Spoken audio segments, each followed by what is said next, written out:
Well, hi, this is Jay Arthur. Welcome to the QI Macros tutorial.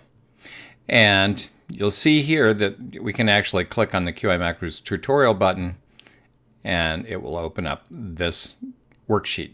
So all you have to do is select your data with the mouse, click on Control Chart Wizard, and the QI Macros will draw a C chart because that's what it determined was best for this data. So that's how easy it is to draw a chart using the QI Macros. So please pause the video at this point and go practice.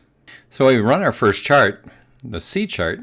So now let's do the same and expand into manufacturing data. I'm going to click on the histogram. You can see there's a histogram sheet down here.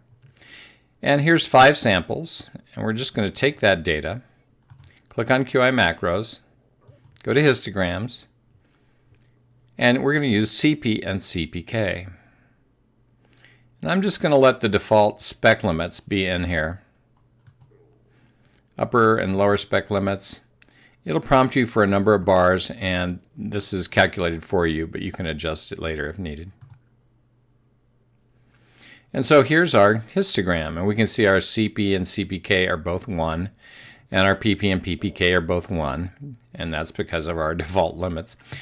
So that's how easy it is to draw a histogram. So now pause this video and go back and actually run this particular chart for yourself. Okay, we've run a histogram, and then off to the side you'll see we have the data we were on, and then next to it there's another one for Pareto charts. So all you have to do is select the data with your mouse and click on Pareto chart. And the QI Macros will do all the math and create a Pareto chart for you. So pause the video at this point and run your own Pareto chart. Okay, so next to the Pareto chart data is a data mining wizard example. So here it is by date, what line, what type of defect we're seeing.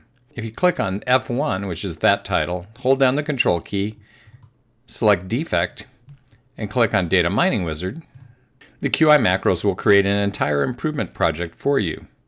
So here's our defects by date, running about 8.